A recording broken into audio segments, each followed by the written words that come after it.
Al-Imam Nawawi yang lahir tahun 631 Hijriah, wafat 676 Hijriah, menulis satu kitab berjudul At-Tibyan fi Adabi Hamalatil Quran. Kitab yang membahas tentang etika dan akhlak para penghafal Al-Quran.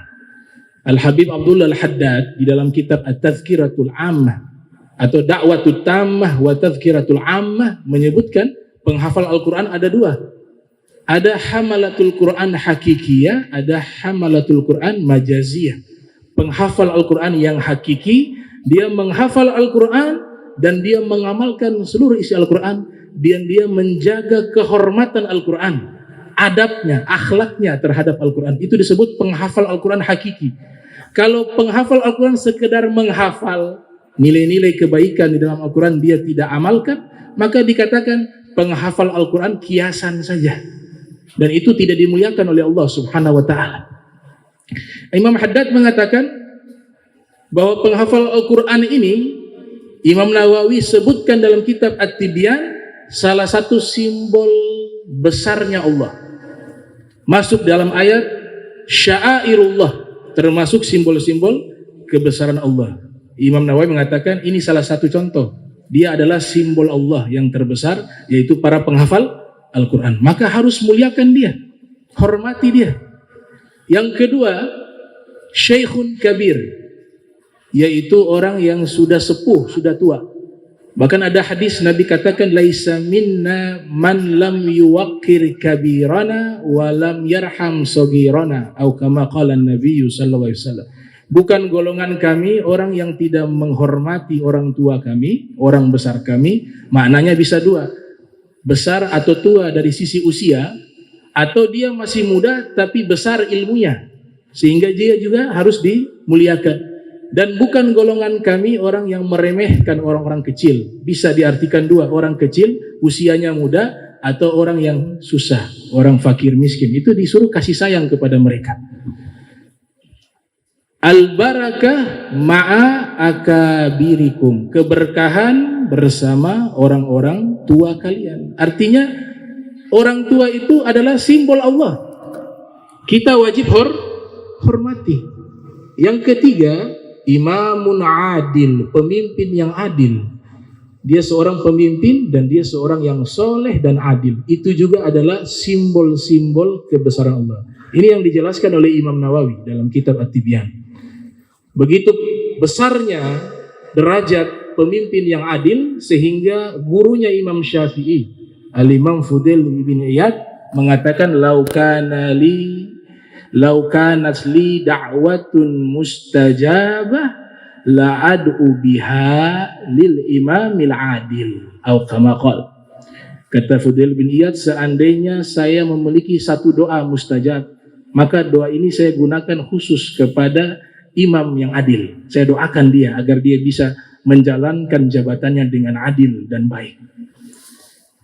Nah, sekarang Imam Nawawi berikan gambaran, kalau penghafal Al-Quran saja itu simbol-simbol Allah, dan juga orang yang sepuh itu simbol-simbol kebesaran Allah, pemimpin yang adil adalah simbol-simbol kebesaran Allah, bagaimana dengan Nabi Muhammad? Tentu simbol terbesar, simbol Allah yang paling terbesar adalah Nabi Muhammad sallallahu alaihi wasallam. Makanya Islam mengajarkan penghormatan kepada segala sesuatu yang punya nilai historis, sejarah. Kita punya ibadah manasik haji paling banyak itu. Ada namanya sa'i. Inna Safa wal Marwata min sya'airillah. Sesungguhnya Bukit Safa dan Marwah itu adalah simbol-simbol kebesaran Allah. Padahal hanya bukit. Apakah termasuk perbuatan yang berlebihan kita memuliakan hal itu, mengkultuskan hal itu? Tidak.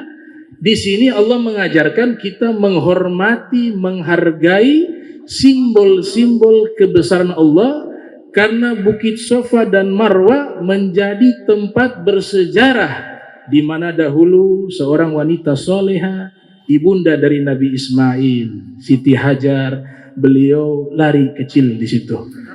Dari Bukit Safa ke Marwah ingin mencari air atau mencari hafilah perdagangan yang lewat, karena putra beliau kehausan, Nabi Ismail. Lihat, Allah hargai itu.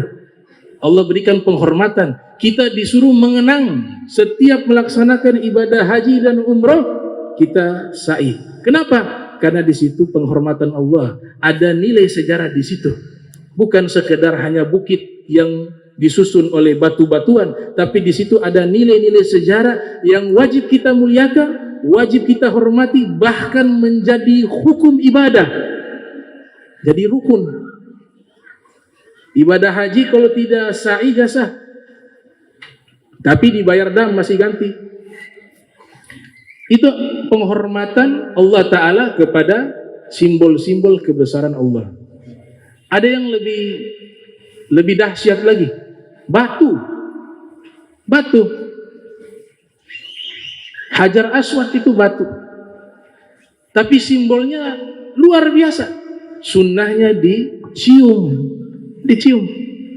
Apakah itu mengkultuskan? Apakah itu berlebihan? Tidak. Kenapa mencium Hajar Aswad? Sebagai penghormatan kepada Hajar Aswad, batu yang Allah turunkan langsung dari surga. Hajar Aswad, sebagaimana hadis yang diriwayatkan oleh Imam Tirmidzi yang lahir tahun 209 Hijriah, wafat 279 Hijriah, di dalam sunannya, nazala Adam wa ma'ahu al-hajarul aswad minal jannah asyaddu bayadan minal laban fasawadathu khatoya bani Adam.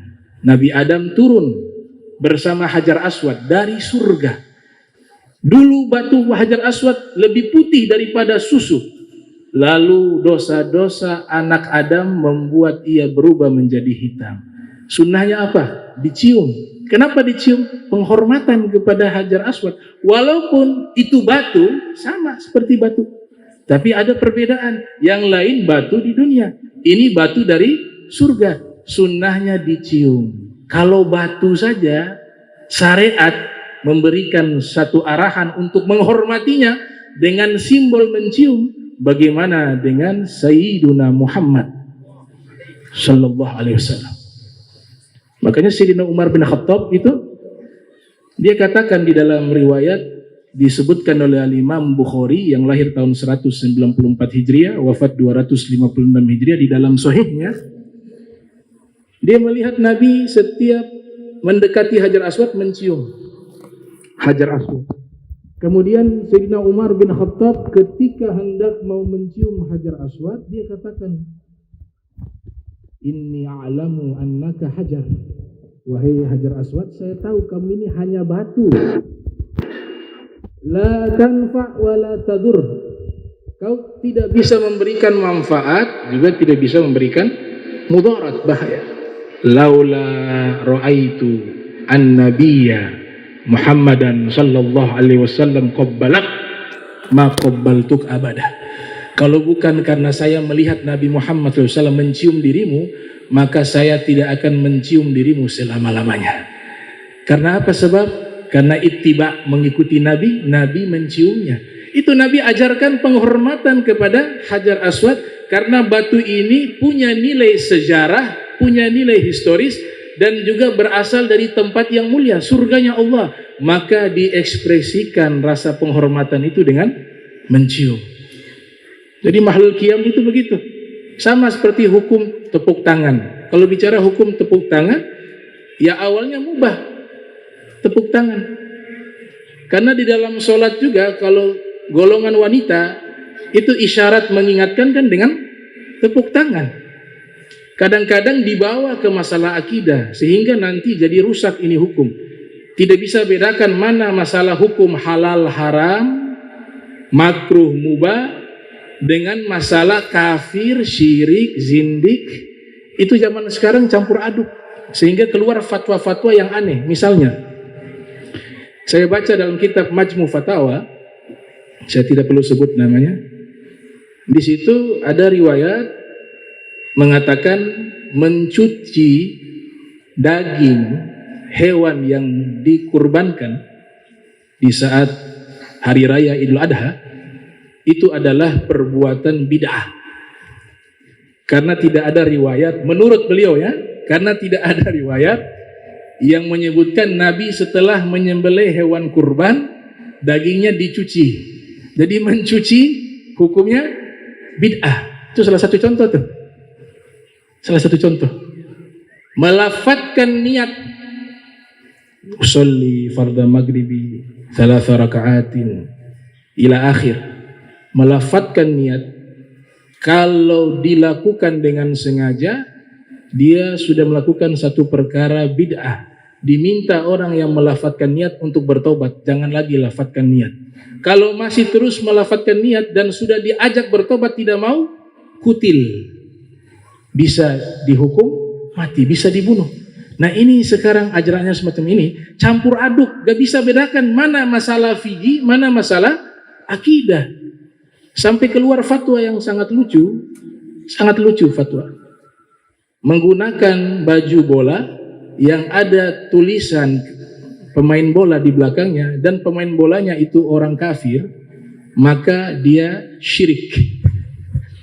Jadi gak bisa, mafhumul mantuknya itu gak dapat, menempatkan masalah bukan pada tempatnya, sehingga nanti ayat-ayat yang menceritakan orang-orang musyrik, jangan ikuti bapak moyang kalian, itu di Al-Quran kan sering tuh, jangan ikuti bapak moyang kalian. Ini kan ceritanya, konteksnya kepada orang-orang musyrik, penyembah berhala. Ditarik ayat ini kepada orang Islam, karena gak bisa bedakan mana masalahnya itu. Sampai diajarkan kepada kita, itu disebutkan make jam tangan, ini fatwa juga nih, make jam tangan di sisi kanan sunnah, di sisi kiri makruh. Nah jam tangan kan tidak ada di zaman Nabi. Dari mana bisa memvonis bahwa sunnahnya di kanan, makruhnya di kiri? Makanya para ulama-ulama ahli sunnah wal jamaah ada yang menggunakan di kanan, ada yang menggunakan di kiri. Karena memang yang buat tukang jam juga, sehingga keluar fatwa. Belum lagi hadis-hadis palsu.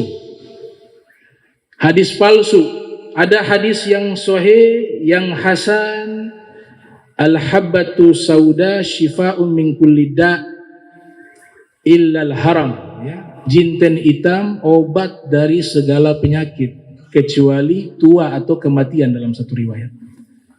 Ternyata dalam kitab Kashful Zunun atau Kashful Khafa, Al-Ajullani menulis kumpulan-kumpulan hadis-hadis palsu. Juga Ibnu Zawzi Al-Baghdadi yang lahir tahun 500-an Hijriah menulis kitab berjudul Kitab Al-Mawdu'at, kumpulan hadis-hadis palsu. Ditemukan satu hadis palsu, Bazinzan, al-bazinzan syifa'un min kulli da' illal mauta.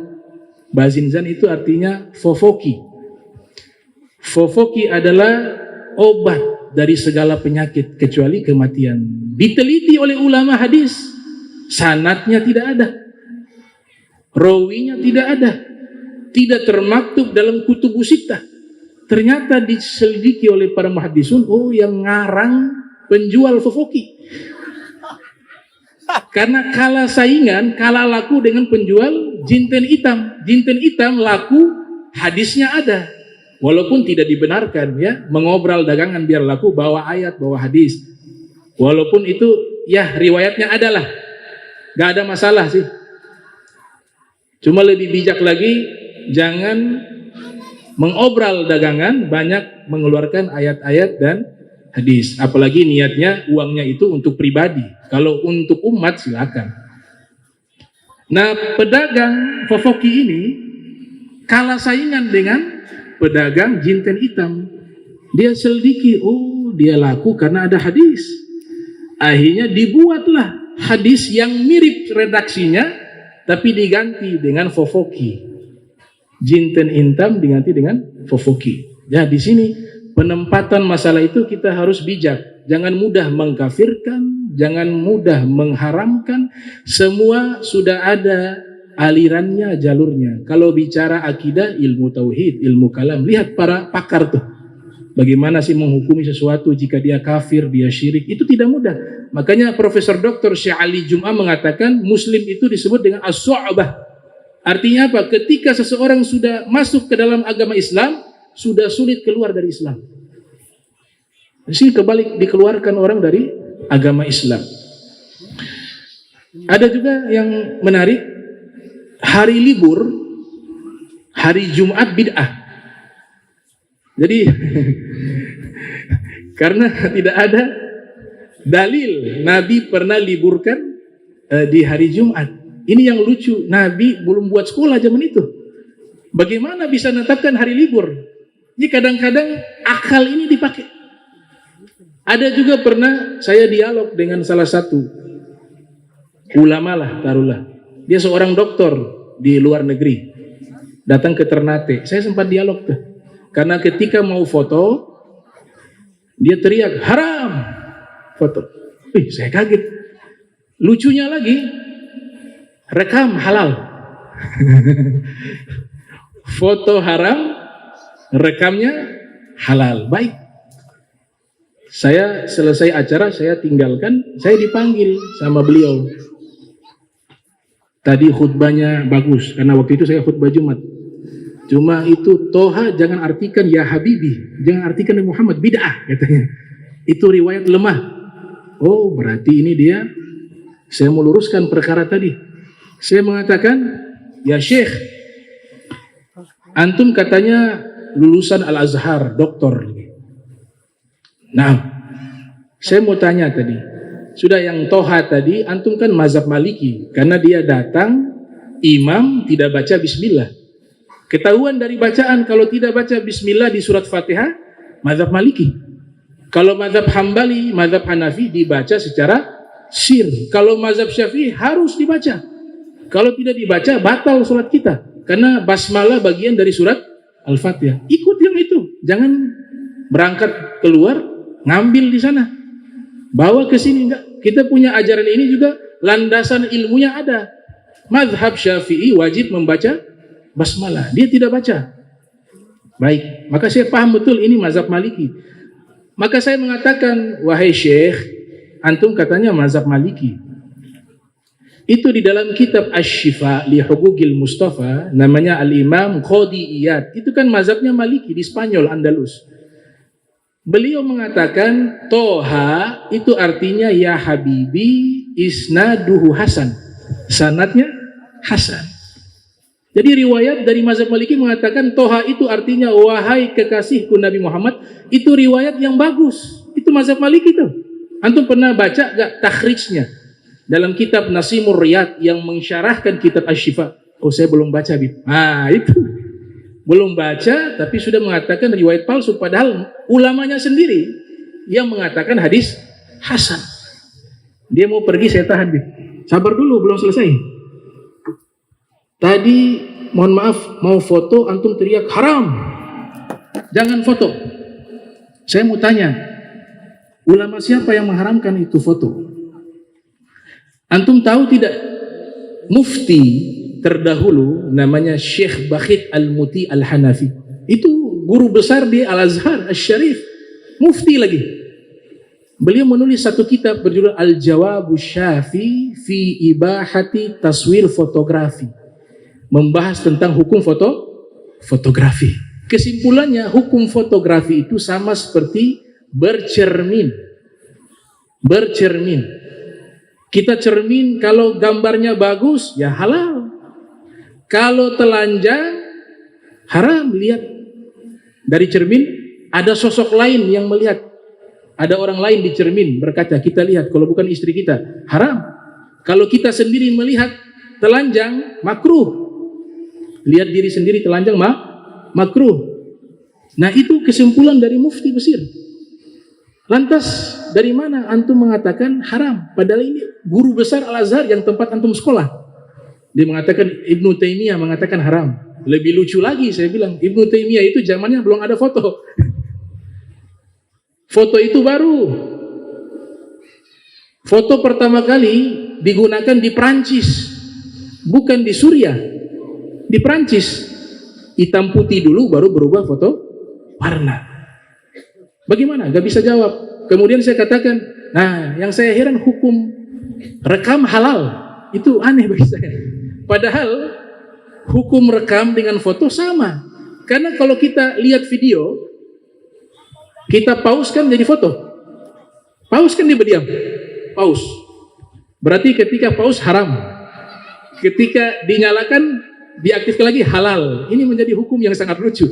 Bisa jadi haram ketika kita pause dia berubah jadi gambar. Tapi ketika kita play dia jalan lagi halal. Berarti hukumnya bisa berubah. Kadang bisa halal, bisa haram. Ini yang saya katakan, menempatkan masalah bukan pada tempatnya. Padahal seorang dokter. Yang lucunya saya tanya balik lagi. Antum dari luar negeri kan? Datang ke Indonesia. Ada paspor dan visa tidak? Paspor dan visa pakai foto. Gak mungkin gak ada foto. Kaget dia. Sudah al-bitaqah as-sakhsiyah. KTP. Bahasa Arabnya al-bitaqatu as-sakhsiyah. KTP ada foto tidak? Coba saya lihat. Dia sudah simpan. Sudah ikhtilaf ummati rahmah. Pergaulan Nabi Shallallahu Alaihi Wasallam, perbedaan pendapat di kalangan umatku adalah rahmat. Saya bilang lebih salah lagi. Itu bukan hadis Nabi. Itu sanadnya tidak ada. Itu ucapan ulama. Bukan qaulan Nabi Shallallahu Alaihi Wasallam. Antum bisa cek dalam kitab Faidul Qadir karya Imam Al-Munawi. Di situ beliau mengatakan la aslalahu. Imam Suyuti juga mengatakan la isnadalahu. Al-Imam Az-Zahabi juga mengatakan la aslalahu. Gak ada sanad, gak ada asal. Itu qaulnya ulama. Akhirnya dia keluar dari masjid tersebut. Saya ikut dia. Balehonya besar. Ada fotonya lagi sendiri besar. Wah, di Al-Munawar juga ada, di Muhajirin juga ada fotonya. Besar. Saya tahan itu Syekh. Ya Syekh, hadza haram. Ini haram foto. Dia bingung. Dia mengatakan panitia yang buat. Ya panitia muridnya antum. Gitu. Akhirnya dia pergi. Ini yang saya ingin sampaikan. Kita jadi orang Islam itu harus cerdas. Kalau bicara akidah, jangan baca kitab hadis. Baca kitab akidah. Bicara hukum, baca kitab fikih. Bicara tafsir Al-Quran, baca kitab tafsir. Sekarang kan dicampur-campur, akhirnya menempatkan masalah bukan pada porsinya. Itu. Dan di dalam Islam, alhamdulillah, semua ilmu sudah diterangkan oleh Nabi dan disimpulkan oleh ulama. Tidak ada satu masalah dalam kehidupan kita, melainkan sudah ada keterangan hukum, keterangan, bimbingan, petunjuk yang sumbernya dari Nabi Muhammad SAW. Contoh, Khalifah Umar Abdul Aziz, untuk kita bertamu saja, menjenguk orang sakit ada ilmunya. Menjenguk orang sakit ada ilmunya. Ini kejadian. Khalifah Umar ibn Abdul Aziz pernah sakit. Beliau seorang khalifah ya, Daulah Umayyah tahun 99 sampai 101 Hijriah beliau memimpin. Ketika beliau sakit, ada yang menjenguk. Orang yang menjenguk melihat keadaan Khalifah Umar ibn Abdul Aziz. Dia bertanya, wahai Umar ibn Abdul Aziz, engkau sakit apa? Dikatakan, saya sakit ini. Wah, ini sakit parah ini. Dikatakan, banyak kenalan saya meninggal gara-gara penyakit ini. Dia sebutkan di hadapan Khalifah Umar ibn Abdul Aziz yang dalam keadaan sakit. Ini kunjungi atau menjenguk orang sakit tanpa ilmu. Cerita kematian dilarang menceritakan di hadapan orang sakit. Memutus optimis dia untuk sembuh. Coba ada orang sakit, kan ada alat tuh, yang jantungan tuh. Dia naik berapa.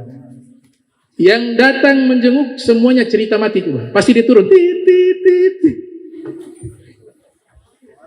Nah, ini berbuat baik tapi tidak pakai ilmu. Akhirnya Khalifah Umar ibn Abdul Aziz mengatakan, ya fulan, kalau ada orang sakit, jangan kau ceritakan kematian dan menakuti-nakuti dirinya. Jangan pernah menceritakan kematian kepada orang yang sedang sakit parah. Jangan. Dan jangan pernah lagi engkau jenguk saya setelah keluar dari tempat ini.